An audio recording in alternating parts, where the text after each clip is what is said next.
Separation of panels. The separation of panels is important because it helps us to stay organized. It will allow you to make sure you don't miss any spot in the head, just like you are clean with your clipper work. Sometimes now you're already really good with fading. You just put the lines and you do with the eyes closed. Once you learn how to work organized, you can apply, just like you working with a clipper work with your eyes closed, you can do this once we work organized. Panels don't create shapes, okay? They help you to work clean. Separating the panels is so important, especially in the modern barbering. Nowadays, the times that we live now, all these people are asking for different styles, and within styles have different shapes. I think in the traditional barbering clients prefer barbers who, in the traditional barbering clients, prefer barbers who are an expert in clippers. That's what we were talking about years ago. Now the modern barbering, especially with the modern men styles, all these new styles that we have nowadays, is important that to be good with your clipper work. In order to be good with your clipper work, you have to practice clean sectioning and be disciplined. If you can master, the use of your clippers and scissors combined, the combination with both, that will separate you from others. It will make you a complete barber and allow you to succeed more in the industry. Because before, barbers are really good with clippers. When it comes to scissor work, all this, we don't know what to do. But now, everybody's asking for this creation, all these geometric shapes. Good at clippers, and now you're good with shears. Now you can combine both and be an expert, and everybody will look at, wow, what this guy's doing. It gives you more value too. The clients will see and say, wow, all the section, he's sectioning the hair, doing something different here. The separation of panels doesn't create shapes. It's just to help you to work organized. When you look at the long hair, okay, or mid-length hair, what type of big sections that I'm gonna take to start working, and put the focus only on that section that you chose. So what I do is I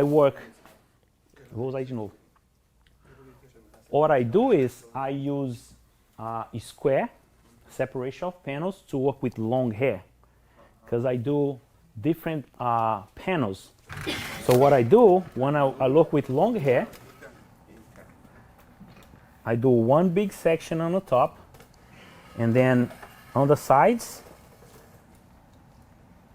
I take one section, another section on the other side, and the back on here, right? The back I take another sections. Depending what I want to do, if it's too much hair, I take 1, 2, 3 big sections, organize, clip it, and start working. Then I'm gonna choose if I'm gonna start working from here, I'm gonna start working from here, or working on the top. Most of the time, long hair, you're gonna start working from sides and back. The top will be there so you can finish on the top. So that's the square, so I can work organized. Mid-length to short hair, I use horseshoe or V-panel. Why? Easier and faster to work.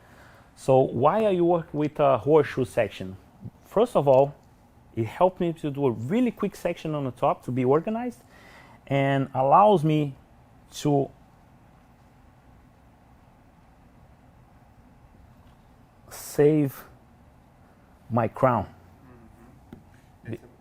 Because on his hair, if I cut the hair too much on a crown, it will be round and the hair will spike too much. So the horseshoe helps us to preserve the crown more. But it doesn't mean the shape you're creating or the hairstyle. No, it's just to organize. And you can put a focus on creating your base, cut the top, the sides with the clips, and the hair from here is tight and organized on the top. It's not falling on top of the clippers. So now, the V is the same thing. I work with short hair, mid to short hair.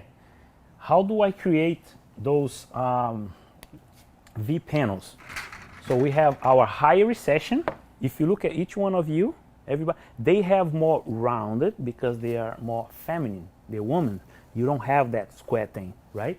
On us, we have our higher recession, mid recession, and lower recession. What that means, those pinpoints on our face right here allow us to put our guidelines. Meaning you can put your number 1 or 0 to work with your face, or you can, when you are working with scissors, you can put your base or your guidelines.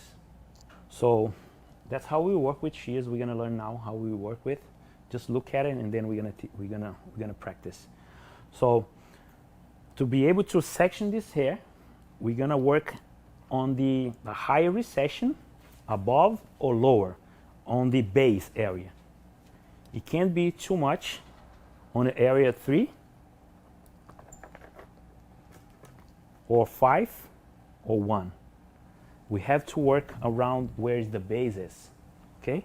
You're gonna take our section, maybe lower, maybe to the center, maybe a little higher on the going into the 5th area.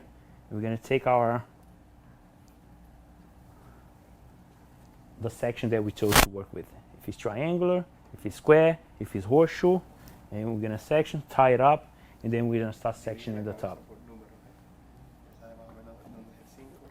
So it's really important to understand the transition area, which is the base, is where we're sectioning the hair for the top. Okay? And when you look at the recessions, the comb could be, depending on where you want to put your guideline to, you look at the recessions.